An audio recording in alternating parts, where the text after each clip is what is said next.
Buenos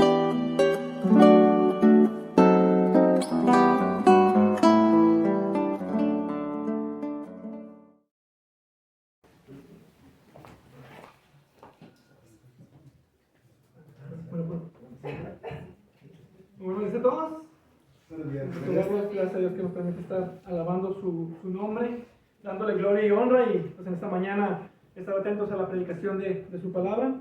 En esta ocasión continuamos con nuestros estudios en el libro de Génesis capítulo 49. Estamos estudiando desde Génesis 1:1 expositivamente, versículo por versículo, capítulo por capítulo, la palabra de Dios en el libro de Génesis. Y en esta ocasión, ya después de varios años, ya estamos en Génesis 49, a punto de terminar el libro. Génesis capítulo 49, y en esta mañana estaremos leyendo del versículo 1 al 28. Este mensaje va a estar dividido en dos partes. El título es Jacob bendice a sus 12 hijos. Y va a estar dividido en dos partes. Génesis 49, versículo 1, y dice la palabra de Dios: Entonces Jacob llamó a sus hijos y dijo: Reúnanse para que les haga saber lo que les ha de acontecer en los días venideros. Júntense y oigan, hijos de Jacob, y escuchen a Israel su padre. Rubén, tú eres mi primogénito, mi poderío y el principio de mi vigor, prominente en dignidad y prominente en poder, incontrolable como el agua. No tendrás preeminencia, porque subiste a la cama de tu padre y la profanaste. Él subió a mi lecho. Simeón y Leví son hermanos, sus armas instrumentos de violencia. En su consejo no entre mi alma. A su asamblea no se una mi gloria, porque en su ira mataron hombres y en su terquedad mutilaron bueyes. Maldita su ira porque es feroz, y su furor porque es cruel. Los dividiré en Jacob y los dispersaré en Israel. A ti, Judá, te alabarán tus hermanos. Tu mano estará en el cuello de tus enemigos. Se inclinarán a ti los hijos de tu padre. Cachorro de leones, Judá, de la presa, hijo mío, ha subido. Se agazapa, se echa como león, o como leona. ¿Quién lo despertará? El cetro no se aparte de Judá, ni la vara de gobernarte entre sus pies, hasta que venga Silo. Y a él se ha dado la obediencia de los pueblos. Él ata a David su pollino, y a la mejor cepa el hijo de su asna. Él lava en vino sus vestiduras, y en la sangre de las uvas su mano. Sus ojos están apagados por el vino, y sus dientes blancos por la leche. Zabulón habitará a la orilla del mar, y él será puerto para naves, y su límite será hasta Sidón. Isaacar es un asno fuerte, echado entre los establos. Al ver que el lugar de reposo era bueno y que la tierra era agradable, inclinó su hombro para cargar, y llegó a ser esclavo en trabajos forzados. Dan juzgará a su pueblo como una de las tribus de Israel. Sea Dan serpiente junto al camino, víbora junto al sendero, que muerde los talones del caballo y cae su jinete hacia atrás. Tu salvación espero, oh Señor. A Gad, salteadores lo saltarán, mas él asaltará su retaguardia. En cuanto a Ser, su alimento será sustancioso, y él te dará manjares de rey. Neftalí es una sierva en libertad, que pronuncia palabras hermosas. Rama fecunda es José, rama fecunda junto a un manantial, sus vástagos se extienden sobre el muro. Los arqueros lo atacaron con furor, lo asiatearon y lo hostigaron, pero su arco permaneció firme y sus brazos fueron ágiles por las manos del poderoso de Jacob. Allí es el pastor, la roca de Israel. Por el Dios de tu Padre que te ayuda y por el Todopoderoso que te bendice con bendiciones de los cielos de arriba, bendiciones del abismo que está abajo, bendiciones de los pechos y del seno materno. Las bendiciones de tu Padre han sobrepasado las bendiciones de mis antepasados hasta el límite de los collados eternos. Sean ellas sobre la cabeza de José y sobre la cabeza del consagrado de entre sus hermanos. Benjamín es lobo rapaz, de mañana devora la presa y a la tarde reparte los despojos. Todas estas son las 12 tribus de Israel, y esto es lo que les dijo su padre cuando los bendijo. A cada uno los bendijo con bendición que le correspondía. Amén. Padre Dios eterno, te damos gracias por tu palabra, gracias por que tú nos demuestras que tú no toleras el pecado, que tú vas a lidiar con nuestro pecado. Tú eres un Dios santo que se deleita en la piedad y en la santidad, y te pido que nos hables a través de este pasaje, a través de las bendiciones proféticas que Jacob está haciendo a cada uno de sus 12 hijos. Háblanos en esta mañana y sea tu Espíritu Santo en medio de nosotros. Lo pedimos en el nombre de Cristo. Amén. Amén. Bueno, esta es la tercera ocasión que visitamos a Jacob en su lecho de muerte. Este último patriarca ha dejado en orden todos sus asuntos antes de morir. Y aunque en su vida aprendimos mucho de la fe acerca de cómo él anduvo, aún también en su muerte seguimos aprendiendo de la fe. Y anteriormente lo vimos haciendo arreglos para su sepultura. Y vimos lo sabio que es esto de planear para nuestra muerte, preparándose Jacob para partir de este mundo. Después lo vimos adoptando y bendiciendo a los hijos de José. Y ahora en este capítulo lo observamos con la última bendición a sus 12 hijos. Él está despidiéndose, pero también está dando una profecía, una bendición a sus 12 hijos. Ahora uno pudiera ver alguna de estas bendiciones y pensar que son más bien maldiciones, pero no lo son. El versículo 28 nos dice, esto es lo que les dijo su padre cuando los bendijo. A cada uno lo bendijo con la bendición que le correspondía. Y el orden que él está dando estas bendiciones es el orden de sus madres. Primero vemos a los hijos de Lea, después a los de sus concubinas y por último el amor de su vida, Raquel. Y debemos considerar que una bendición puede ser el valor que cuando nos dicen los defectos de nuestro carácter. Pudiéramos no verlo de una forma correcta al principio, pero si meditamos en esto, cuando nos dicen nuestras fallas es cuando podemos mejorarlas. Particularmente por alguien que tiene el derecho de decirlo, a lo mejor un amigo cercano o a lo mejor un familiar muy cercano. Pero la Biblia nos dice que los amigos a veces deben confrontar a sus amigos. Proverbios 27:6 dice, fieles son las heridas del amigo, pero engañosos los besos del enemigo. Si esto es cierto de un amigo, ¿cuánto más un padre para decir los más feos defectos de sus hijos? Y aquí Jacob no se está conteniendo por ninguno. No mira más que el carácter de cada uno de sus hijos y a cada uno lo bendijo con la bendición que le correspondía. Y en esta mañana veremos solo 10 de las bendiciones de estos 12 hijos. Y en la siguiente ocasión estudiaremos la bendición de Judá y la bendición de José, que omitiré en esta ocasión, a quienes estoy dejando aparte por obvias razones. En primer lugar, son las bendiciones más largas y son las más sobresalientes. Ahora, lo primero que tenemos que observar es que Jacob reúne a sus hijos. Él los manda a llamar a su lecho de muerte y les explica por qué. Versículo 1 dice, entonces Jacob llamó a sus hijos y dijo, reúnanse para que les haga saber lo que les ha de acontecer en los días venideros. Entonces, estas bendiciones también son profecías para cada una de las tribus de Israel. Cosas que podremos ver van a suceder en la historia de la redención y que nosotros tenemos aquí en la Biblia. Y por eso en el versículo 2 les dice, júntense y oigan, hijos de Jacob, y escuchen a Israel su padre. Aquí hay dos verbos que vemos aquí, oigan y escuchen. Y esto hace énfasis de la importancia de las palabras que va a decir. Sus palabras serán importantes para cada uno de sus hijos, y en general, en conjunto, para toda la nación de Israel. Y es Dios hablando por medio de Jacob, dando profecía acerca de las cosas que les acontecerían a cada uno de sus hijos, algunas empezando desde el Éxodo y otras después del Éxodo. Pero todas esas profecías estarán basadas en el carácter y en las acciones de cada uno de estos hijos. Y el primero que tenemos es a Rubén. Versículo 3 dice, Rubén, tú eres mi primogénito, mi poderío y el principio de mi vigor, prominente en dignidad y prominente en poder, incontrolable como el agua. No tendrás preeminencia, porque subiste a la cama de tu padre y la profanaste. Él subió a mi lecho. La primera parte de la bendición parece algo digno de un primogénito. Pero, aunque fuera cierto, Jacob aún tenía algo contra él. Y lo que vemos es un contraste entre el llamado y la condición de una persona. Y eso se remarca por el pecado que cometió Rubén anteriormente de tomar por mujer a una de las concubinas de su padre. Y este pecado es la causa de que no solo él, sino toda la tribu de Rubén perderían ese poderío, esa dignidad y esa preeminencia que le correspondía.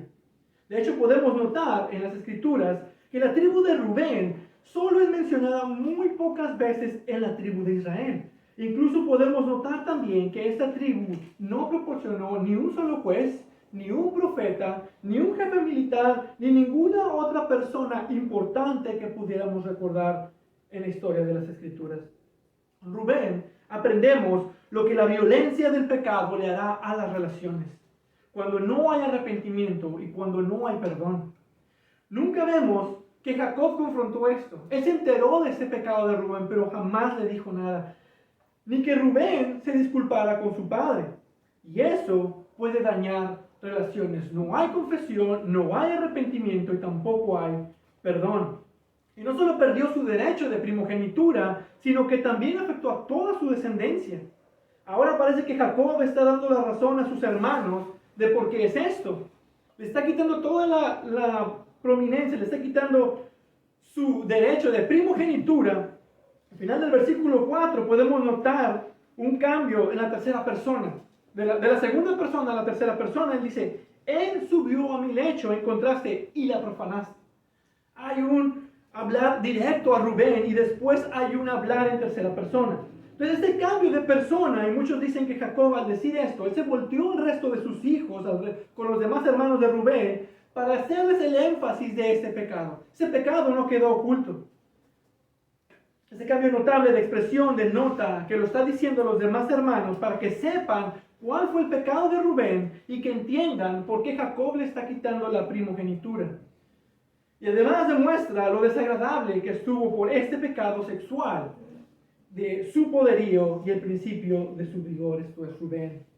Para Jacob esto no fue cualquier cosa. Jacob lo tomó en serio y lo guardó por todo ese tiempo, y aún en su lecho de muerte esto aún le afecta. Es el poder del pecado que puede quedar ahí por mucho tiempo. Ahora los siguientes hermanos son bendecidos juntos. Esos son Simeón y Leví. Versículo 5 dice, Simeón y Leví son hermanos, sus armas instrumentos de violencia. En su consejo no entre mi alma, a su asamblea no se una mi gloria, porque en su ira mataron hombres y en su terquedad mutilaron bueyes. Maldita su ira porque es feroz y su furor porque es cruel. Los dividiré en Jacob y los dispersaré en Israel. Esta bendición, al igual que con Rubén, estaba haciendo memoria de lo que pasó en Génesis 34, cuando Simeón y Leví se unieron y mataron a todos los hombres de Siquem por la violación de su hermana Dina. Aquí Jacob los estaba desautorizando. Él dice, mi reputación no está involucrada con estos dos ni lo que hicieron. Y así como con Rubén, Jacob les demuestra la desaprobación por su acto pecaminoso. Y como castigo, estas tribus no heredarían tierra con los otros hermanos cuando Israel entró a Canaán. La tribu de Simeón no solo sería repartida entre las demás tribus, la mayor parte de la tribu de Simeón estaría dentro del gran territorio de Judá, que en última instancia serían absorbidos. Y los hijos de Leví no recibirían ningún territorio tampoco. Ellos serían esparcidos por todas las tribus porque ellos serían la tribu sacerdotal, la tribu de los levitas, y ellos estarían a cargo de los asuntos religiosos de Israel. Y claro que con la tribu de Leví, ahora por medio de sus descendientes, serían escogidos con esta gran bendición de ser la tribu sacerdotal. Dios cambió esto en bendición para ellos. Fue la tribu de Leví quien respaldó a Moisés en el incidente del becerro de oro. Unánimemente, toda la tribu de Leví respondió al llamado de Moisés en Éxodo 32:26. Y es por este acto de obediencia a Dios, aunque ellos serían dispersados como Jacob lo está profetizando por el pecado de su padre Leví, ahora es para servir al Señor. Y esa tribu permanecería, a diferencia de la tribu de Simeón, que se mezcló con las demás, la tribu de Leví sería reconocida como una tribu importante. Ahora, ¿por qué es importante esto? Cuando decimos, por ejemplo, yo así nací, es que así lo heredé de mi familia. Cuando hablamos, por ejemplo, de acciones pecaminosas o de un mal carácter, es que así eran mis padres, así tengo que ser yo. Pero vemos que Dios cambia los corazones, Dios cambia los caracteres de las personas, Dios transforma vidas, Dios tiene el poder. Y vemos que la tribu de Leví es otra distinta a la que fue su padre, un asesino masivo que asesinó a todo un pueblo. Y ahora en estas generaciones los vemos responder en fe para apoyar a Moisés. Si crees que tus acciones no pueden cambiar, déjaselo al Señor. Dios tiene el poder para destruir esas tendencias pecaminosas y destructivas de tu familia y poner nuevas tendencias en tu vida. El siguiente que tendríamos que ver es Judá. pero este lo dejaremos para después. Los siguientes hijos de Lea, curiosamente, están en orden invertido. El nacimiento es Isaacar y luego Zabulón, pero aquí se nos presenta primero a Zabulón en el versículo 13. Zabulón habitará a la orilla del mar, y él será puerto para naves, y su límite será hasta Sidón. Esta tribu estaría entre el mar de Galilea y el mar Mediterráneo. De cierta forma, habitó en la orilla del mar. Y aunque nunca tuvieron espacio en la costa mediterránea como tal, ellos estarían involucrados con los fenicios y los filisteos en comercio marítimo. En ese sentido, esta tierra realmente fue un puerto para naves, y esta área después sería llamada Galilea de los Gentiles. Les recordaremos que Jesús y algunos de sus discípulos eran pescadores y vivían en Galilea. En Isaías 9, del 1 al 2 nos dice: como en tiempos pasados él trató con desprecio a la tierra de Zabulón y a la tierra de Neftalí, pero después la hará gloriosa por el camino del mar, al otro lado del Jordán, Galilea de los Gentiles. El pueblo que andaba en tinieblas ha visto gran luz. Esto a su vez es una profecía de que el Mesías sería revelado en la ciudad de Galilea. Cristo era esa gran luz de la que está hablando. De hecho, Juan habla así en Juan 1. En él estaba la vida, y la vida era la luz de los hombres. La luz brilla en las tinieblas, y las tinieblas no la comprendieron. Existía la luz verdadera que, al venir al mundo, alumbra a todo hombre. Esta luz verdadera es Cristo. El siguiente hermano es Isaacar, versículo 14. Isaacar es un asno fuerte, echado entre los establos. Al ver que el lugar de reposo era bueno y que la tierra era agradable, inclinó su hombro para cargar y llegó a ser esclavo en trabajos forzados. Y bueno, un asno literalmente es un burro. Ahora, hoy en día, nadie quiere ser comparado con un burro o que le digan burro. Llamar a alguien burro es considerado algo malo. Cuando queremos decir que alguien no es inteligente, les decimos: ¡ah, qué burro! Eso es como lo llamamos. Pero antes no era considerado de esa manera, no era considerado malo necesariamente. En este tiempo, estas bestias eran bestias del campo, eran bestias valorables, honorables. A veces eran incluso regalos para reyes. Y de hecho, seguido observabas a los hijos de los reyes andando en asnos. Son robustos, tercos, pero estables. Son animales fuertes. Y por esto podemos suponer que Isaacar está siendo mostrado como de un carácter fuerte, pero terco. Y lo ha hecho principalmente en su búsqueda por la facilidad, buscando lo fácil y lo cómodo. Y Jacob convierte esta característica en una profecía. Y la idea es que este grupo, esta tribu, sería un pueblo fuerte, pero indulgente, hasta el punto de llegar a aceptar la dominación y la esclavitud. Mientras tenga techo, comida, cama, pues no importa si soy esclavo, estoy feliz. Solo algo de comer y algún lugar para descansar, e Isaacar estaría bastante cómodo y bastante contento con esto. Elvis Carballosa comenta: es fuerte, pero mentalmente pusilánime. Prefiere el descanso al trabajo y carece de ambición. Era una tribu indolente. Esto nos enseña que la indulgencia, aun en las cosas buenas, puede ser controversial y costosa.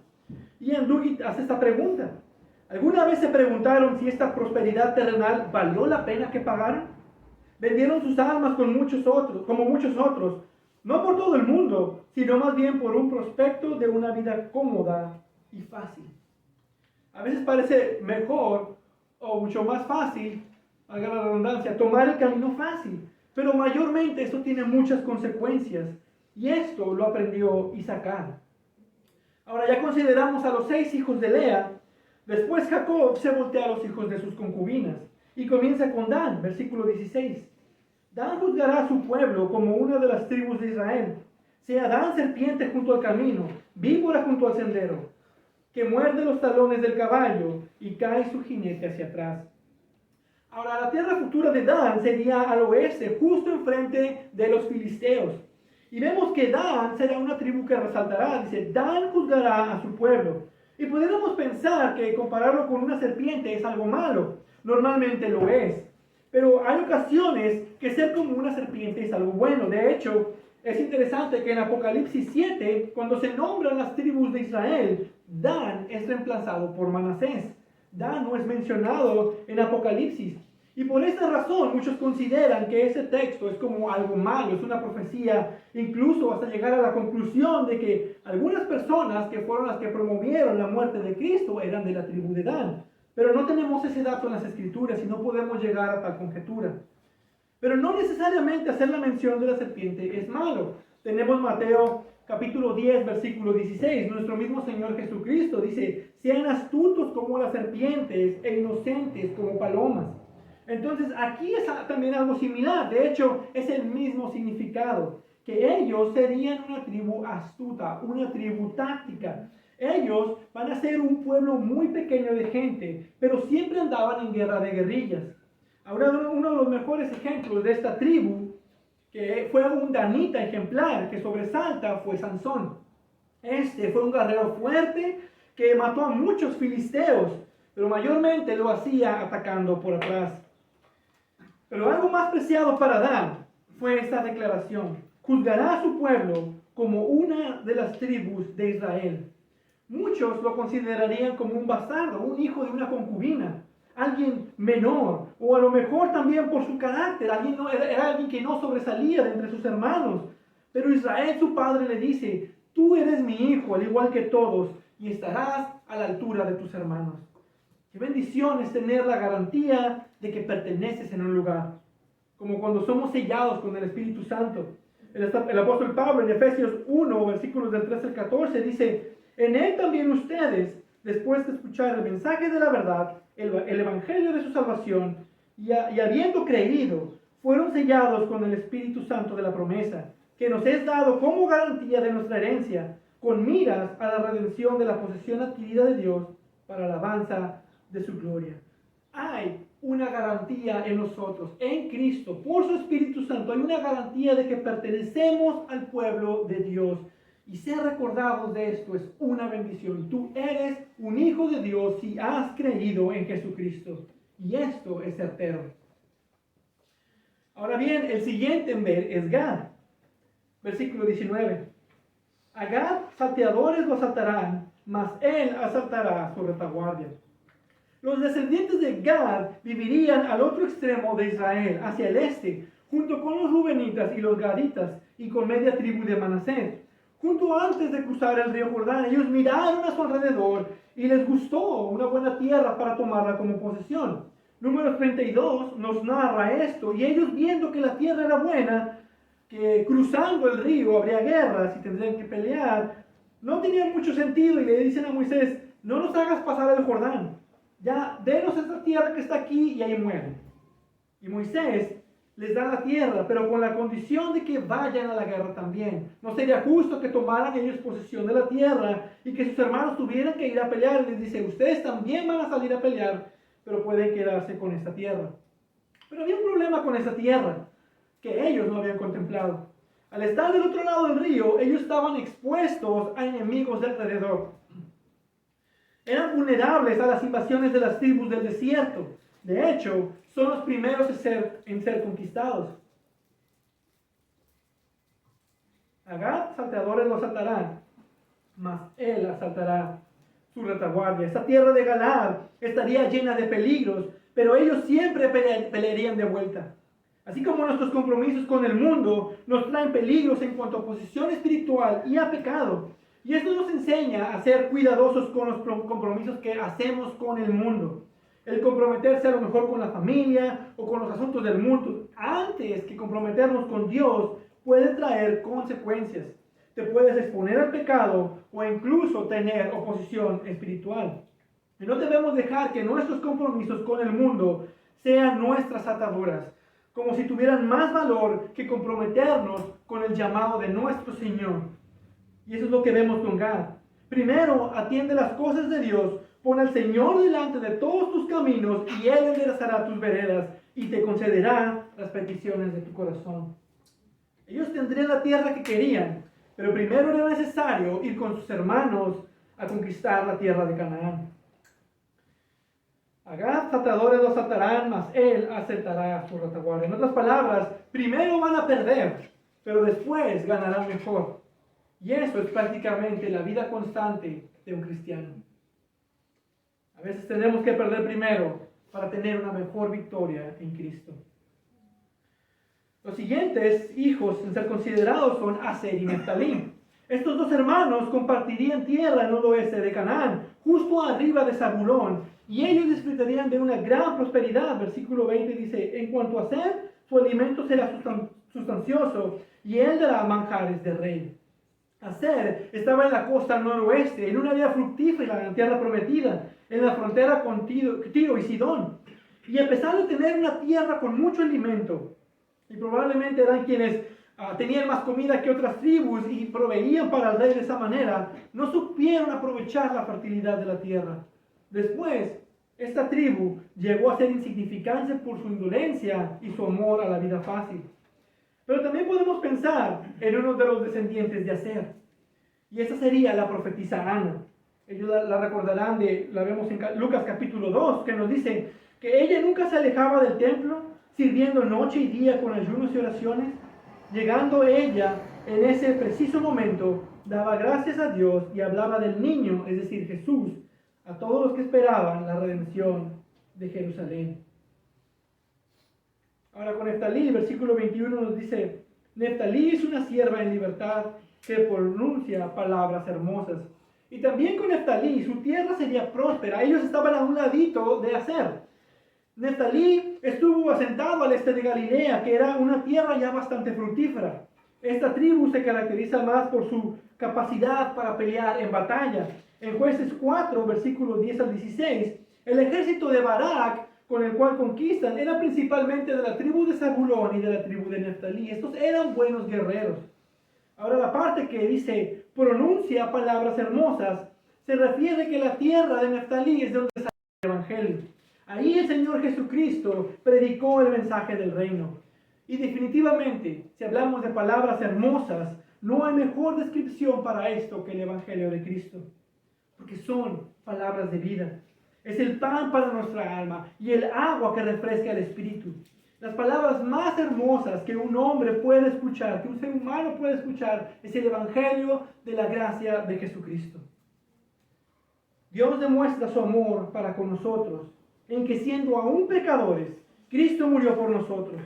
Entonces, mucho más, habiendo sido ahora justificados por su sangre, seremos salvos de la ira de Dios por medio de él. Romanos capítulo 5, versículos 7 al 9. Ahora, después de los hijos de las concubinas, ahora Jacob mira a los hijos de su amada Raquel. Nuevamente, él está dejando lo mejor para el último. Él bendecirá a José primero, pero también a él lo dejaremos con Judá para después. Entonces el siguiente en la lista es Benjamín, el hermano menor. Versículo 27 dice, Benjamín es lobo rapaz, de mañana devora la presa y a la tarde reparte los despojos. Ahora, un lobo rapaz es un cazador, alguien que está al acecho, que sobresale en guerras, que es feroz, siempre está listo para la batalla. Y esta tribu es una de las más pequeñas, pero es una que sobresale. De hecho, la tribu de Benjamín fue la única que permaneció con Judá cuando el reino fue dividido. Esto lo vemos en Primera de Reyes 12. Y también muchos israelitas grandes vinieron de esta tribu de Benjamín. Podemos pensar en Ahod, un juez de Israel quien mató al rey Eglón, el rey de Moab. Con él Israel disfrutó 80 años de paz. Otro notable fue el rey Saúl, el primer rey de Israel, junto con su valiente hijo Jonatán. Mantuvieron a salvo a Israel por 40 años. Durante el cautiverio de Babilonia podemos pensar en Mardoqueo y Esther. Ellos eran benjamitas. Y sus acciones y su dependencia de Dios salvaron a Israel de una masacre. Y por supuesto, también está el apóstol Pablo.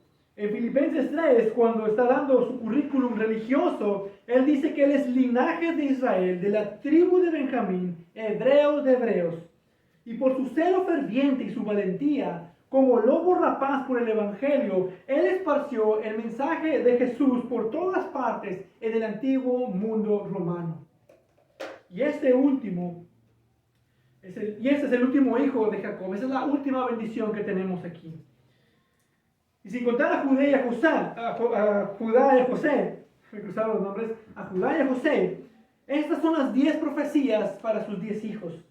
Y aprendemos 3 cosas de estas bendiciones. Vamos a ver 3 aplicaciones para nuestras vidas de estas 10 bendiciones. En primer lugar, nos enseña que nuestro carácter define lo que somos. Y si lo notaron, mientras Jacob considera a cada hijo, a cada uno fue conocido de acuerdo con su carácter. Cada tribu fue conocido con el carácter de estos hijos. Y es el carácter quien en última instancia define quiénes somos. Y por eso somos conocidos. Por ejemplo, a Rubén se le dice que es incontrolable como el agua. Esto quiere decir que él era temperamental, que es llevado por las pasiones, es indisciplinado. A Simeón y Leví se le dice que en su ira mataron y en su terquedad mutilaron. Esto muestra que eran iracundos e impacientes. A Isaacar se le dice que es terco y flojo. A Benjamín que es tenaz. Y el carácter es muy importante para nuestro llamado cristiano, porque no somos llamados a seguir nuestro carácter que tenemos, sino a imitar el de nuestro Señor Jesucristo. De hecho, es lo que notamos en el Sermón del Monte. Cuando Jesús está predicando en el Sermón del Monte, Él está haciendo un llamado a un carácter piadoso. Y el carácter comienza a cambiar con un compromiso con la palabra de Dios. Tanto que nuestras vidas sean transformadas internamente por la misma palabra de Dios, y eso se refleja en nuestras vidas externamente, y no al revés. Muchos quieren cambiar hábitos externos, mientras no haya un cambio de carácter interno. Siempre esas acciones malas, siempre ese carácter malo, siempre va a sobresalir. Y el apóstol Pablo en Efesios 4 nos llama a una vida en crecimiento espiritual y santificación. Y él dice: si en verdad oyeron y han sido enseñados en él, conforme a la verdad que hay en Jesús, que en cuanto a la anterior manera de vivir, ustedes se despojen del viejo hombre, que se corrompe según los deseos engañosos, y que sean renovados en el espíritu de su mente, y se vistan de un nuevo hombre, el cual es la semejanza de Dios, ha sido creado a la justicia y santidad de la verdad. Eso es a lo que somos llamados, a renovar interiormente nuestro ser por medio de la palabra de Dios. En otras palabras, entre más estés cerca de Dios, entre más tengas una relación íntima con Dios, en oración, con su palabra, más tu carácter será transformado al de Cristo, más serás santificado. Y esto se evidencia más y más en los frutos del Espíritu. Gálatas 5:22 nos dice: pero el fruto del Espíritu es amor, gozo, paz, paciencia, benignidad, bondad, fidelidad, mansedumbre, dominio propio. Y si alguno de esos no está de alguna manera visible en nosotros, entonces muy probablemente no eres salvo. O al menos necesitas ser muy serio en llevar tu corazón al Señor. Pero de alguna manera u otra, todos debemos estar preocupados por este cambio de carácter, por un carácter piadoso. Ahora, en segundo lugar, estas bendiciones nos recuerdan que los pecados traen serias consecuencias. Debemos recordar que todos estos hombres son redimidos. Ellos han sido salvos. Lo hemos visto, arrepentidos por el pecado contra su hermano José. Y todos ellos tenían una fe que apuntaba a la venida de Cristo Jesús. Pero aun cuando nuestros pecados son perdonados, esos pecados aún pueden tener serias consecuencias. Puede causar problemas en otras personas, puede causar problemas en nuestras relaciones, e incluso por causa de ese pecado, relaciones han sido rotas. Y aún a veces hay consecuencias físicas o emocionales en las personas. Y no solo eso, el pecado puede afectar generaciones futuras. Piensen en Rubén. Un momento de ira, un momento de desesperación, un solo acto, tan rápido como pudo llegar a ser, tomar a la concubina de su padre. Y el resto de su vida pensará en todo lo que perdió, no solo para él, sino para toda su descendencia. Todo por la profanación, la vileza de ese pecado. En un solo momento lo perdió todo. Piensen en Simón y Leví. Ellos pudieron tener satisfacción en haber vengado a su hermana. Su hermana fue violada y prácticamente secuestrada. Y estos hombres mataron a todo un pueblo habiéndolos engañado primero con astucia.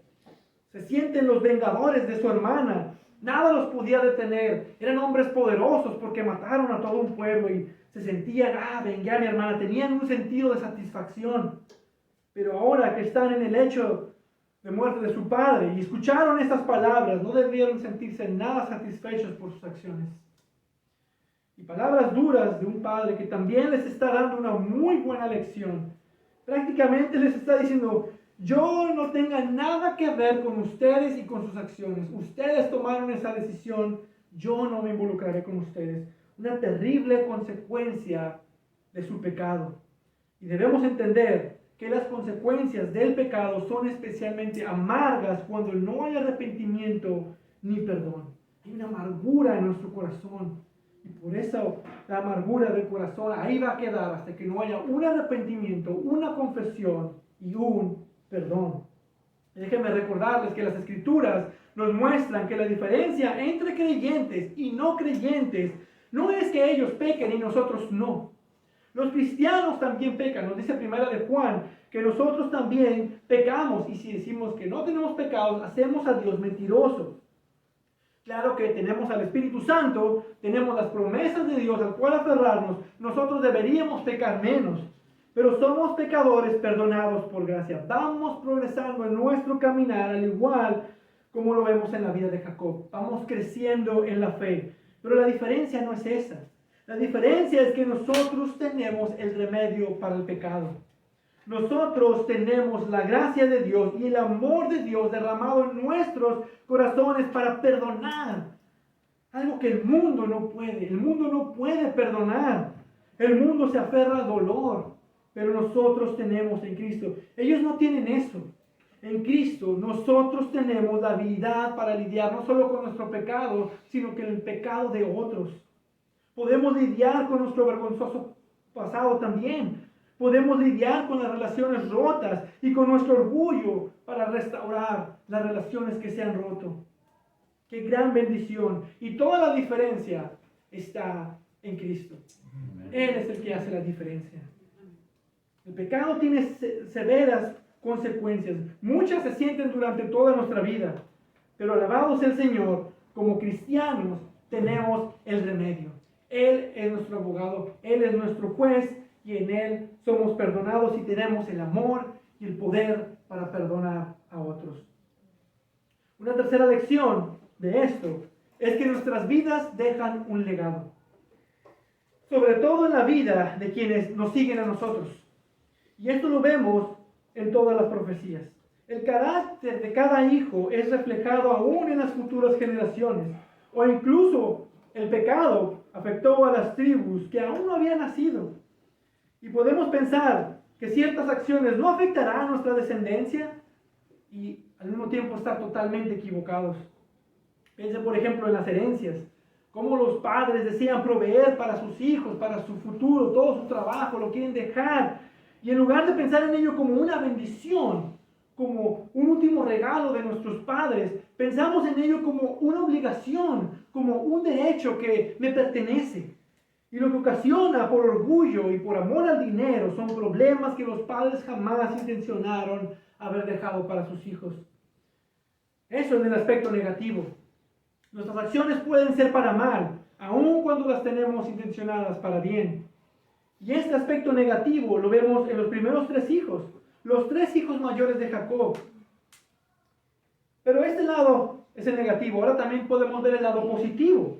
Dejar el legado de una fe, de una vida piadosa que impacte a las siguientes generaciones.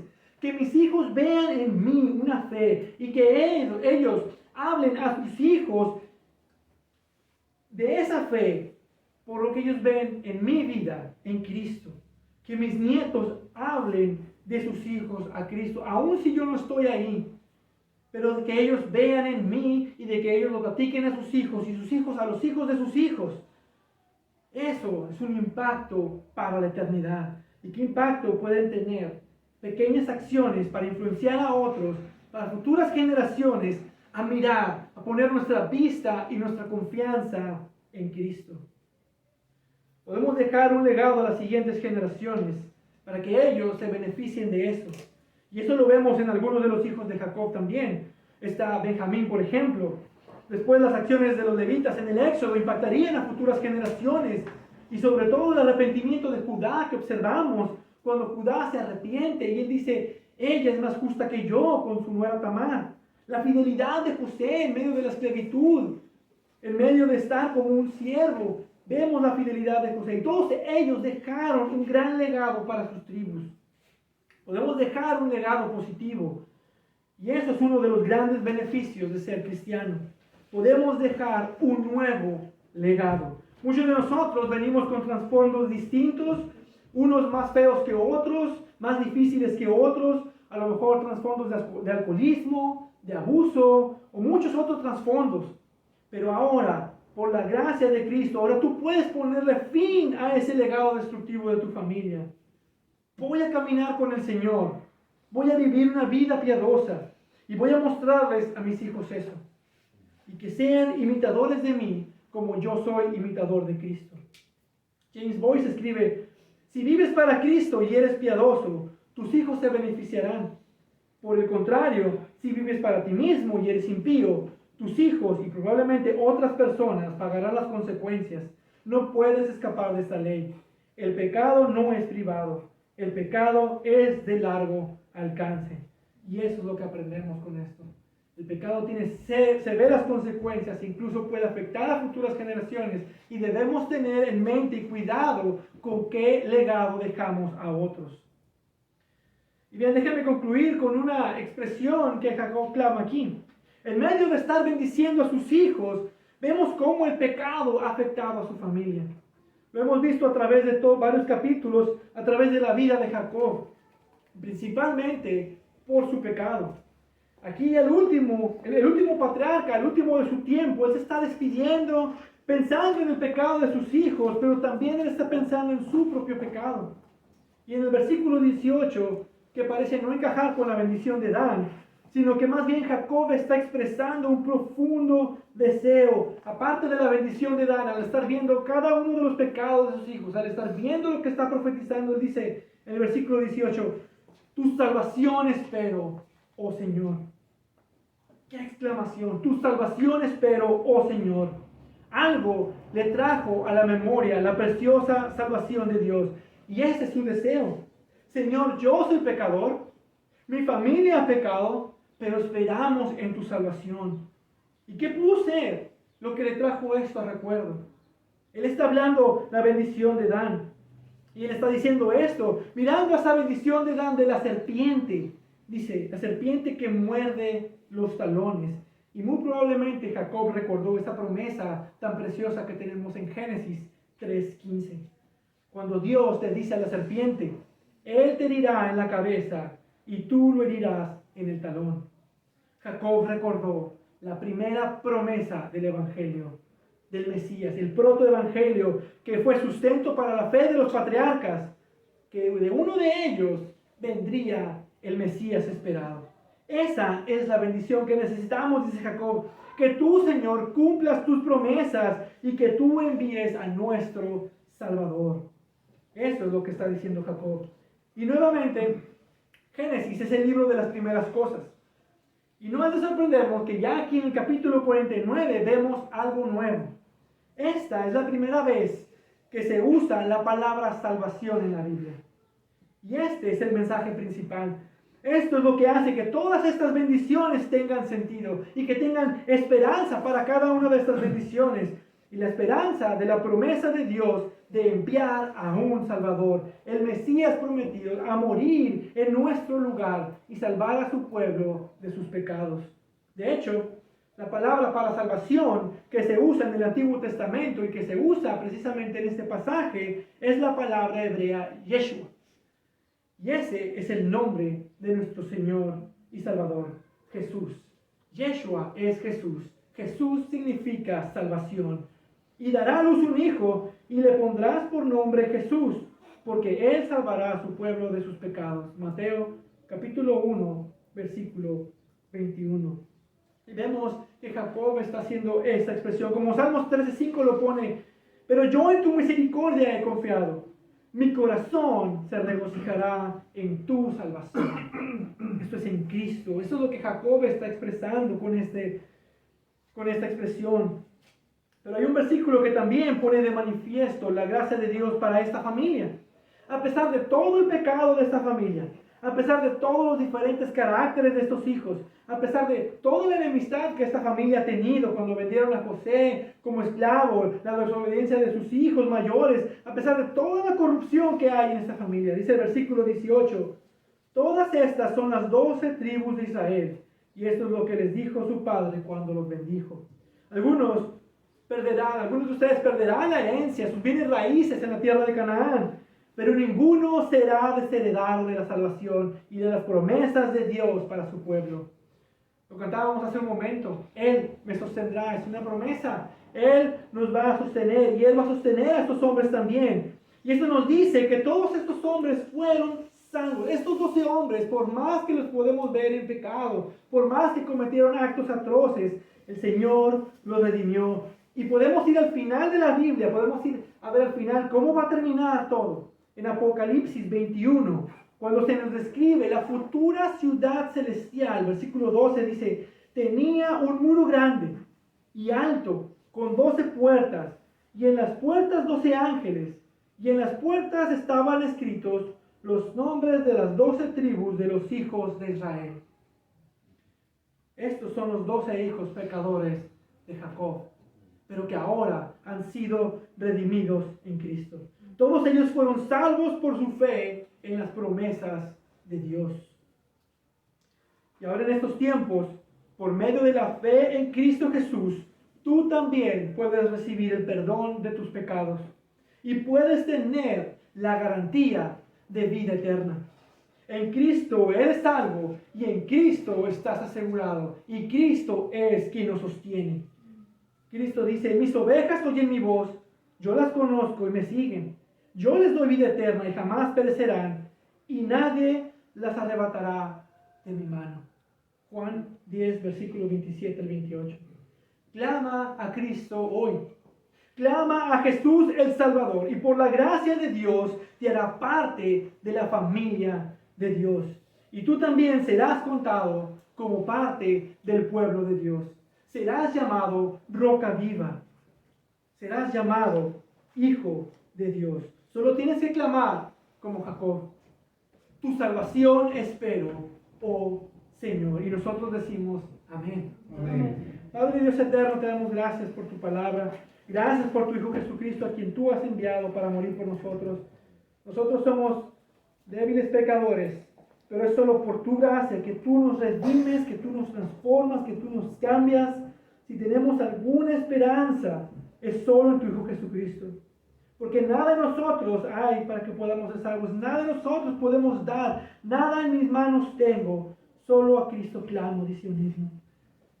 Y queremos cantarte, Señor, y queremos alabarte por la preciosa salvación que tú nos has dado en Jesucristo, el Salvador, el Cordero de Dios que quita el pecado del mundo. Y solo en Él hay salvación, y solo en Él confiamos, y a Él alabamos por siempre.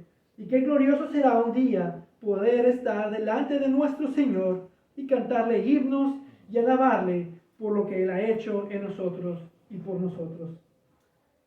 Y damos gloria y honra, y damos gracias por haber enviado a tu Hijo Jesucristo y tu preciosa salvación. Amén. Amén.